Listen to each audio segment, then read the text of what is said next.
नमस्कार साथियों।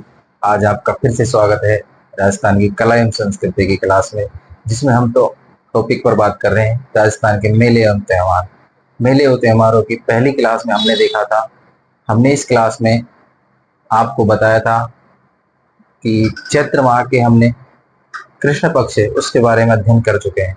आज हम बात करेंगे चैत्र माह के शुक्ल पक्ष के जो भी त्योहार हैं, मेले हैं, उन सभी के बारे में आज बात करते हैं। कल की क्लास में हमने देखा हिंदी के 12 महीनों के नाम हमने देखे। हमने महीने की शुरुआत कृष्ण पक्ष से होती है और समापन शुक्ल पक्ष की पूर्णिमा को होता है। ये सभी बातों के बारे में हमने पिछली क्लास में देख लिया था। आज हम बात करेंगे राजस्थान की जो मेले एवं त्योहारों का जो त्योहार चल रहा है हमारा चैत्र माह के, उस चैत्र माह के शुक्ल पक्ष के त्योहार देखते हैं साथियों। हम बात कर रहे हैं चैत्र माह के, कौन से माह की? चैत्र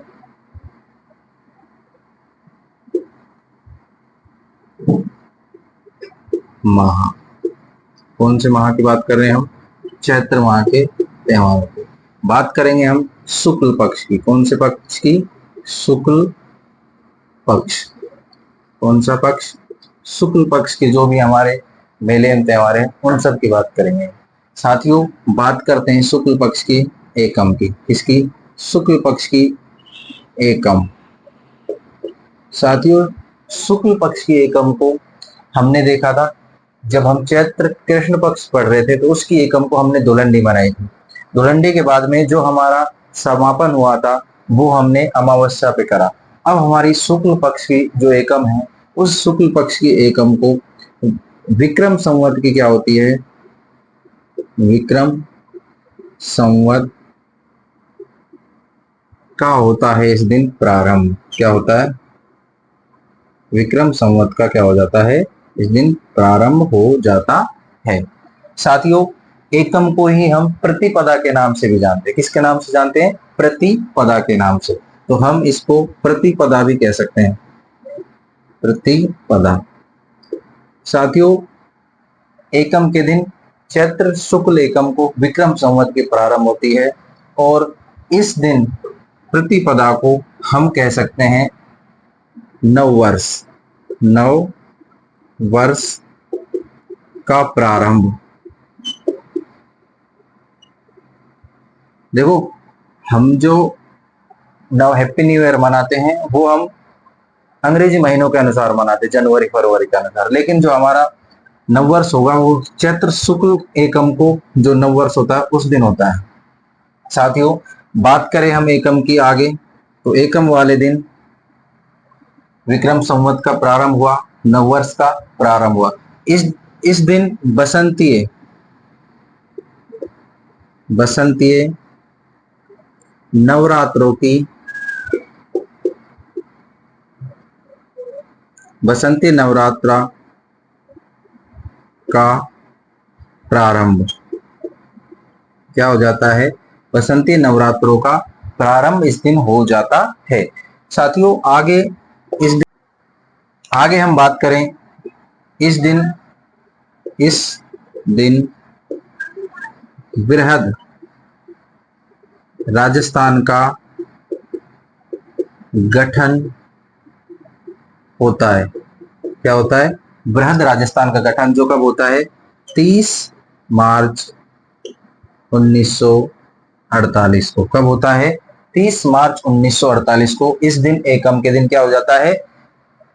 बृहद राजस्थान का गठन। देखें हम, चैत्र शुक्ल एकम को विक्रम संवत का प्रारंभ होता है। इस दिन नववर्ष का प्रारंभ होता है।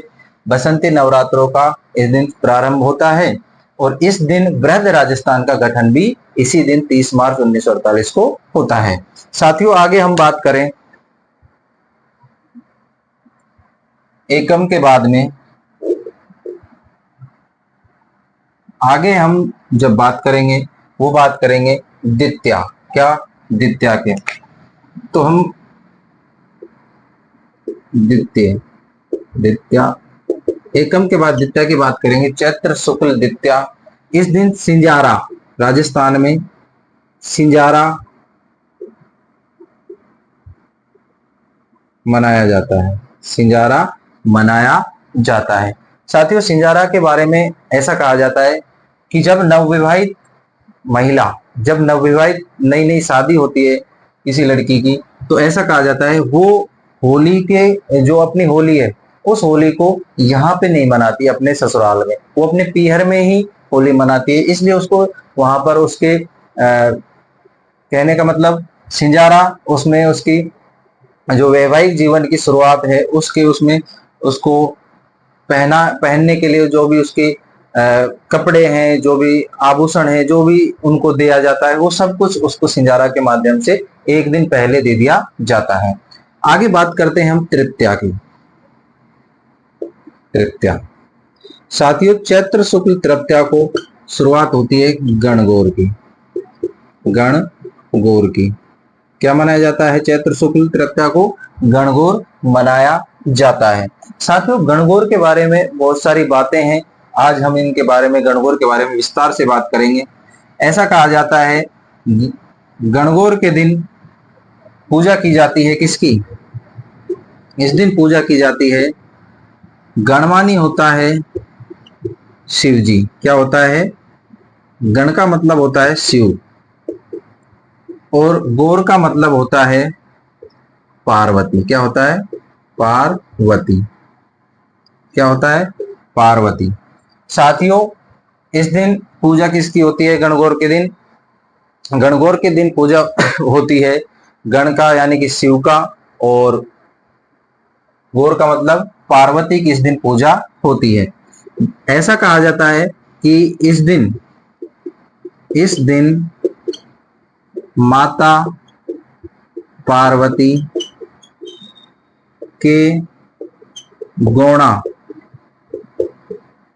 इस दिन ऐसा कहा जाता है कि माता पार्वती का क्या होता है? इस दिन का गौणा होता है। क्या होता है? माता पार्वती का गौणा इस दिन होता है। साथियों, आगे बात करें हम इसमें गणगौर में, तो गणगौर को अनेक जगह गणगौर फेमस है। जैसे कर्नल जेम्स टोड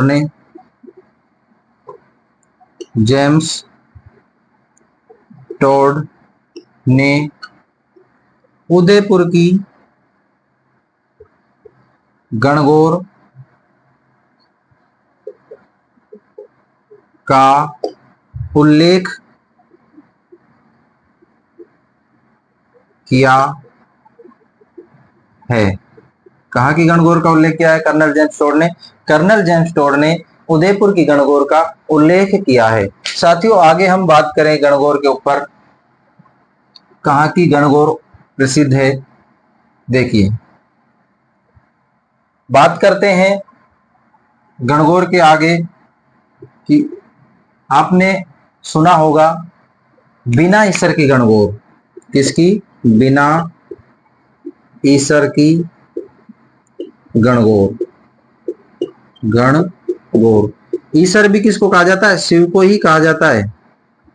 गण भी और ईसर भी दोनों किसको कहा जाता है? शिव को। यानी कि बिना ईसर के गणगौर जो मनाई जाती है, बिना ईसर की गणगौर, वो कहाँ की प्रसिद्ध है? जैसलमेर की। कहाँ की प्रसिद्ध है?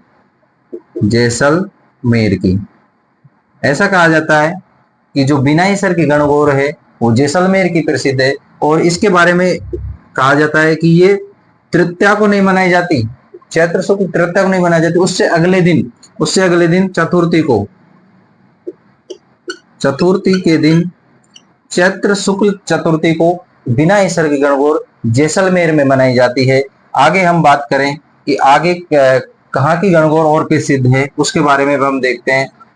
साथियों, आपने देखा होगा, सुना भी होगा, एक गणगौर मनाई जाती है गुलाबी गणगौर। कौन सी? गुलाबी गणगौर। गुलाबी गणगौर कहाँ की प्रसिद्ध है साथियों? गुलाबी गणगौर नाथ द्वारा, जो कहाँ पे है? राजसमंद। जो गुलाबी गणगौर है आपकी, वो कहाँ की प्रसिद्ध है? गुलाबी गणगौर नाथ द्वारा राजसमंद की प्रसिद्ध है। कहाँ की प्रसिद्ध है गुलाबी गणगौर? नाथ द्वारा राजसमंद की प्रसिद्ध है। वैसे अगर हम माने तो इंपॉर्टेंट आप लगा लें वेरी इंपॉर्टेंट है। जो गणगौर है,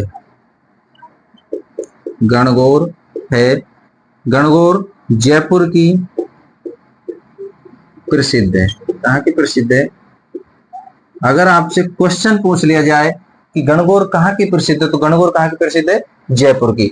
अगर आपसे गुलाबी गणगौर पूछे तो कहाँ की है? नाथ द्वारा राजसमंद की। अगर आपसे पूछे बिनाईसर की गणगौर कहाँ की है, तो कहाँ की है? चैत्र शुक्ल चतुर्थी को कहाँ मनाई जाती है? जैसलमेर में मनाई जाती है। आगे बात करें हम, आपने एक सुना होगा, हाड़ा ले डूबा गणगौर। हाड़ा ले डूबा गणगौर, ये कहाँ की प्रसिद्ध है? बूंदी की। कहाँ की प्रसिद्ध है? बूंदी की प्रसिद्ध है। तो हमने बात करी द्वितीया के दिन क्या मनाया जाता है? सिंजारा। तृतीया के दिन गणगौर मनाई जाती है, और हमने देखा अनेक जगह की जो गणगौर हैं उनके बारे में भी हमने देखा। अब बात करेंगे हम इसके बाद में अष्टमी की। जो चैत्र शुक्ल तृतीया के बाद में जो त्योहार आता है वो आता है अष्टमी को। कब आता है? अष्टमी वाले दिन। अष्टमी वाले दिन। चैत्र शुक्ल अष्टमी को अशोक अष्टमी के नाम से भी जाना जाता है। किसके नाम से? अशोक अष्टमी के नाम से भी जाना जाता है।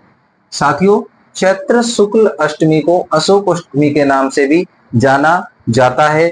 इस दिन इसको दुर्गाष्टमी के नाम से भी, दुर्गा अष्टमी के नाम से भी जाना जाता है। और चैत्र शुक्ल अष्टमी को एक मेला लगता है कैला देवी का। इसका कैला देवी का मेला, का मेला कहाँ लगता है? कैला देवी का मेला करौली में। कहाँ लगता है? करौली में कैला देवी का मेला लगता है। कब? चैत्र शुक्ल अष्टमी के दिन। कहाँ पे मेला लगता है? कैला देवी का मेला करौली में लगता है। अष्टमी को अशोक अष्टमी या दुर्गा अष्टमी के नाम से भी जाना जाता है। आगे बात करें हम नवमी की, बात करेंगे हम, बात करेंगे नवमी की। और चैत्र शुक्ल नवमी को राम नवमी के नाम से भी जाना जाता है। राम नवमी, या इसको महानवमी के नाम से भी जानते हैं। किसके नाम से जानते हैं? महानवमी के नाम से भी जानते हैं, क्योंकि इस दिन भगवान श्री राम का क्या होता है? जन्म इस दिन होता है। क्या होता है? जन्म होता है। क्या होता है इस दिन? भगवान श्री राम का इस दिन क्या हो जाता है? जन्म। अष्टमी के दिन अशोक अष्टमी दुर्गाष्टमी के नाम से जानी जाती है। इस दिन कैला देवी का मेला करौली में बढ़ता है। नवमी के दिन रामनवमी, जिसे महानवमी के नाम से जाना जाता है, इस दिन भगवान श्री राम का जन्म होता है। आगे हम बात करेंगे साथियों, आगे हम बात करें दशमी की। किसकी? दशमी, चैत्र शुक्ल दशमी को। इस दिन राम रावण क्या बढ़ता है? राम रावण का मेला बढ़ता है। कहाँ बढ़ता है? बड़ी सादड़ी। बड़ी सादड़ी जो कहाँ पे है? चित्तौड़गढ़ में। चित्तौड़गढ़ में क्या बढ़ता है? राम रावण का मेला कहाँ बढ़ता है? बड़ी सादड़ी चित्तौड़गढ़ में राम रावण का मेला भरता है। आगे हम बात करें त्रयोदशी। त्रयोदशी, त्रयोदशी के दिन महावीर स्वामी, महावीर स्वामी की जयंती मनाई जाती है। और इस दिन महावीर जी का मेला लगता है। कहाँ लगता है महावीर जी का मेला? इस दिन महावीर जी का मेला लगेगा। महावीर जी जो कहाँ पे है, करौली में। कहाँ, करौली में इस दिन मेला लगता है।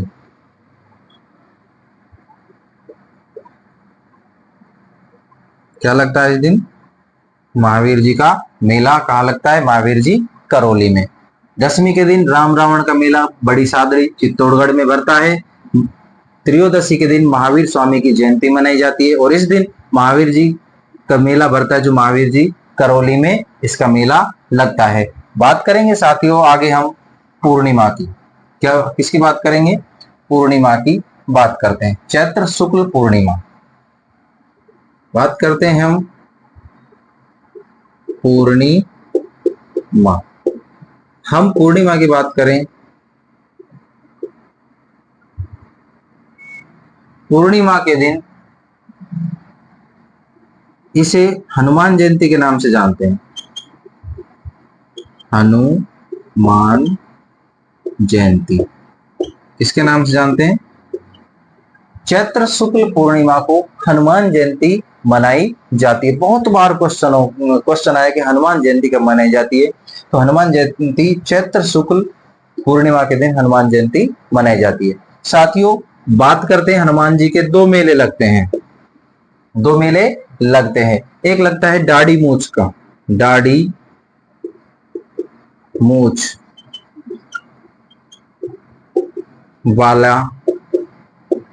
वाले हनुमान जी। दाढ़ी मूछ वाले हनुमान जी कहाँ पे हैं, हनुमान जी कहाँ पे हैं, सालासर,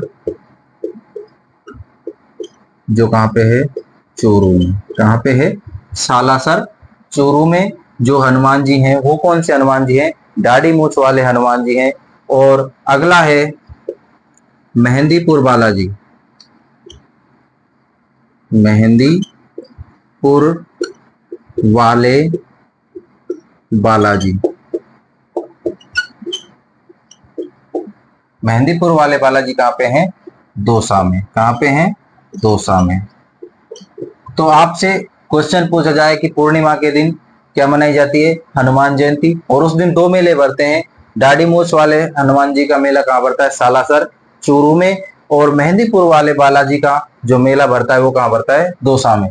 साथियों आज की जो क्लास थी हमारी चैत्र शुक्ल पक्ष के मेले और त्योहारों की थी, जिसमें हमने एकम को पढ़ा था कि इस दिन विक्रम संवत की शुरुआत होती है, नववर्ष की शुरुआत होती है इस दिन ही जो बसंती नवरात्र है उनकी शुरुआत होती है। साथियों साथ ही हमने पढ़ा था इस दिन एकम के दिन वृद्ध राजस्थान का गठन हो जाता है। द्वितीया में हमने पढ़ा था द्वितीया में हमने सिंजारा के बारे में पढ़ा।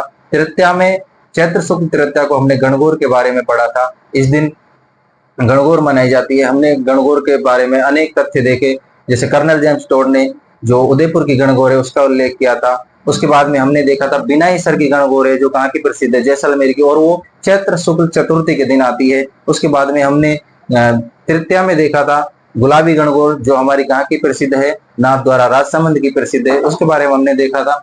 उसके बाद में हमने अष्टमी को देखा, अष्टमी को अशोक अष्टमी के नाम से जानते हैं, उसे दुर्गाष्टमी भी कहते हैं। और उस दिन करौली में जो क्या भरता है, मेला भरता है कैला देवी का। उसके बाद में हमने नवमी की बात करी, उस दिन महानवमी रामनवमी के नाम से जानते हैं, और उस दिन भगवान श्री राम का जन्म हुआ था। उसके बाद में हमने इसमें देखा था दशमी को राम रावण का युद्ध, राम रावण का जो मेला भरता है वो कहाँ भरता है, हमारा बड़ी सादड़ी चित्तौड़गढ़ में भरता है। दशमी के बाद में हमने त्रयोदशी में देखा, और त्रयोदशी में हमने देखा था उस दिन महावीर स्वामी जी की जयंती मनाई जाती है, और उसी दिन महावीर जी का मेला लगता है जो कहाँ पे लगता है, महावीर जी करौली में लगता है। त्रयोदशी के बाद में हमने पूर्णिमा के बारे में बात करी, और पूर्णिमा को हनुमान जयंती मनाई जाती है, और उसी दिन दाढ़ी मूछ वाले हनुमान जी का जो मेला है वो लगता है सालासर चूरू में। मेहंदीपुर वाले बालाजी जो कहाँ पे हैं, दौसा में। इस दिन इन दोनों का क्या लगता है, मेला लगता है। आज की क्लास में इतना ही है। अगला हम बात करेंगे चैत्र के बाद अगला महीना है बैसाख का, और बैसाख के महीने में हम जितने भी मेले त्योहार है उनका अध्ययन करेंगे। अगर आपको क्लास अच्छी लग रही है तो आप कमेंट करें, लाइक करें, और इस वीडियो को ज्यादा से ज्यादा विद्यार्थियों के पास पहुंचाएं, क्योंकि ये राजस्थान के सभी विद्यार्थियों के लिए क्लास रहेगी और जो भी निःशुल्क रहेगी। ज़्यादा से ज़्यादा विद्यार्थी को इस क्लास का लाभ मिले। आप ज़्यादा से ज़्यादा इस क्लास को शेयर करें। Thank you.